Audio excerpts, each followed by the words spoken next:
October 31 లోపల 6 రాష్ట్రాల వారికి తిరుగులేని అదృష్టం. శని ప్రభావం తగ్గి భారీ ధన లాభాలు. ఇంతకీ ఆ రాశులు ఏంటో తెలుసా? Hello friends, welcome back to our channel. మనలో చాలా మందికి ఒక ప్రశ్న ఉంటుంది. నిజంగానే గ్రహాలు మన జీవితాన్ని మార్చగలవా? శని ప్రభావం తగ్గితే అదృష్టం ఒక్కసారిగా మారిపోతుందా? గురుబలం పెరిగితే ధనయోగాలు వస్తాయా? ప్రతి సంవత్సరం కోట్లాది మంది రాశి ఫలాలను ఎందుకు చదువుతూ ఉంటారు? కొందరి జీవితాలు నిజంగానే మంచి మార్పులు కనిపిస్తే మరికొందరికి ఎందుకు కనిపించవు? అసలు జ్యోతిష్యంలో శని, గురు గ్రహాలకు ఎందుకు అంత ప్రాధాన్యం ఉంది? ఈ వీడియోలో ఇవన్నీ చాలా సింపుల్ తెలుగులో తెలుసుకుందాం. అలాగే చివరిలో ఏ రాశి వారైనా పాటించాల్సిన కొన్ని ముఖ్యమైన విషయాలు కూడా చెబుతాను. కాబట్టి ఈ వీడియోని చివరి వరకు తప్పకుండా చూడండి. ఫ్రెండ్స్, ముందుగా ఒక విషయం స్పష్టంగా చెప్పాలి. జ్యోతిష్యం అనేది భారతీయ సాంప్రదాయాల్లో వేల సంవత్సరాలుగా వస్తున్న ఒక విశ్వాస వ్యవస్థ. దీనిని నమ్మేవారు చాలా మంది ఉంటారు, అలాగే దీన్ని నమ్మని వారు కూడా ఉంటారు. అందుకే ఈ వీడియోని జ్యోతిష్య విశ్వాసాల కోణంలో మాత్రమే చూడాలి. జీవితంలో జరిగే ప్రతి విషయం గ్రహాల వల్లే జరుగుతుందని చెప్పడం కూడా సరైనది కాదు. అలాగే గ్రహాల ప్రభావం అసలు ఉండదని ఖచ్చితంగా చెప్పడం కూడా అంత సులభం కాదు, ఎందుకంటే ఇది విశ్వాసానికి సంబంధించిన అంశం. ఇప్పుడు అందరూ ఎక్కువగా వినే రెండు పేర్లు గురు మరియు శని. గురువును జ్యోతిష్యంలో జ్ఞానం, అభివృద్ధి, అవకాశాలు, ఆశీర్వాదాలకు ప్రతీకగా చెబుతారు. శనిని క్రమశిక్షణ, కష్టపడే స్వభావం, బాధ్యత, కర్మఫలానికి ప్రతీకగా చెబుతారు. అందుకే శని పేరు వినగానే చాలా మంది భయపడతారు. కానీ జ్యోతిష పండితులు చెప్పే విషయం ఏమిటంటే శని ఎప్పుడు చెడు మాత్రమే చేయడు, కష్టపడిన వారికి ఫలితం కూడా ఇస్తాడని విశ్వసిస్తూ ఉంటారు. ఇప్పుడు ఒక ఆసక్తికరమైన విషయం తెలుసుకుందాం. ఎందుకు ప్రతి సంవత్సరం గ్రహ సంచారాల గురించి అంత చర్చ జరుగుతుంది? కారణం ఒకటే, గ్రహాలు ఒక రాశి నుంచి మరొక రాశికి మారినప్పుడు వాటి ప్రభావం మారుతుందని జ్యోతిష శాస్త్రం చెబుతోంది. ఈ మార్పులనే గ్రహ సంచారాలు అంటారు. ఈ సంచారాల ఆధారంగా కొందరు ఉద్యోగం, వ్యాపారం, ఆరోగ్యం, వివాహం, ఆర్థిక పరిస్థితి వంటి అంశాలపై అంచనాలు చెబుతూ ఉంటారు. ఫ్రెండ్స్, ఇప్పుడు ఒక ముఖ్యమైన విషయం.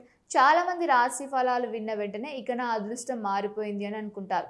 కానీ జ్యోతిష నిపుణులు కూడా ఒక విషయం చెబుతూ ఉన్నారు. కేవలం గ్రహాలపైనే ఆధారపడకూడదు.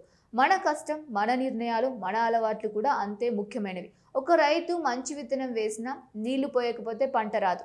అలాగే మంచి అవకాశాలు వచ్చినా వాటిని ఉపయోగించుకోకపోతే ప్రయోజనం ఉండదు. ఇప్పుడు ఉద్యోగం గురించి మాట్లాడుకుందాం. చాలా మంది ఈ సంవత్సరం ప్రమోషన్ వస్తుందా అని అడుగుతూ ఉంటారు.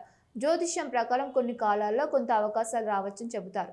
కానీ ఇంటర్వ్యూకి వెళ్లకుండా ఉద్యోగం రాదు, పరీక్ష రాయకుండా ప్రభుత్వ ఉద్యోగం రాదు. కాబట్టి రాశి ఫలాలు ప్రేరణ ఇవ్వవచ్చు, కానీ విజయం మాత్రం మీ ప్రయత్నం పైన ఆధారపడి ఉంటుంది. వ్యాపారంలో కూడా ఇదే వర్తిస్తుంది.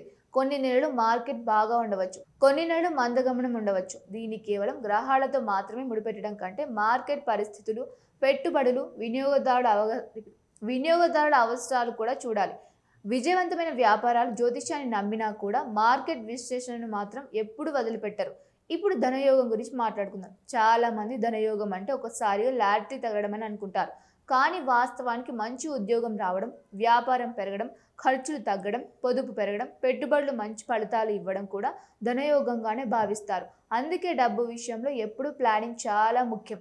ఫ్రెండ్స్, ఆరోగ్యం గురించి కూడా ఒక విషయం గుర్తుంచుకోండి. జాతకంలో ఆరోగ్యం బాగుంటుందని చెప్పారని పరీక్షలు చేయించుకోకుండా ఉండకండి. అలాగే ఆరోగ్య సమస్య వస్తే వెంటనే వైద్యుని సంప్రదించాలి. జ్యోతిష్యం వైద్యానికి ప్రత్యామ్నాయం కాదు.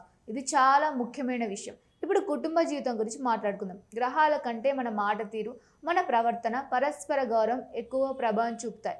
ఇంట్లో ప్రేమ, నమ్మకం, సహకారం ఉంటే చాలా సమస్యలు సులభంగా పరిష్కారం అవుతాయి. అందుకే ఏ రాశి వారైనా కుటుంబానికి సమయం కేటాయించడం చాలా ముఖ్యం. ఇప్పుడు చాలా మంది అడిగే మరో ప్రశ్న, శని దోషం ఉంటే ఏం చేయాలి? జ్యోతిష సాంప్రదాయం ప్రకారం కొందరు శని ఆలయం దర్శనం, దానం, సేవా కార్యక్రమాలు, పేదలకు సహాయం చేయడం, నిజాయితీగా జీవించడం వంటి విషయాలను సూచిస్తూ ఉంటారు. ముఖ్యంగా ఇతరులకు అన్యాయం చేయకుండా జీవించడం గొప్ప పరిహారం అని కూడా అనేక ఆధ్యాత్మిక గురువులు చెబుతూ ఉంటారు. గురు అనుగ్రహం గురించి కూడా చాలా కథలు ఉన్నాయి. గురువును జ్ఞానానికి ప్రతీకగా భావిస్తారు. అందుకే చదువు, మంచి ఆలోచనలు, పెద్దల ఆశీర్వాదం, గురువుల పట్ల గౌరవం ఇవన్నీ కూడా జీవితంలో అభివృద్ధికి దోహదపడతాయని భారతీయ సంస్కృతి చెబుతుంది. ఫ్రెండ్స్, ఇప్పుడు ఒక చిన్న ఉదాహరణ చెబుతాను. ఇద్దరు వ్యక్తులు ఒకే రాశికి చెందిన వారు అనుకుందాం. ఒకరు కష్టపడి పనిచేస్తారు, డబ్బు పొదుపు చేస్తారు, ఆరోగ్యాన్ని జాగ్రత్తగా చూసుకుంటారు. ఇంకొకరు అలాంటి అలవాట్లు పాటించరు.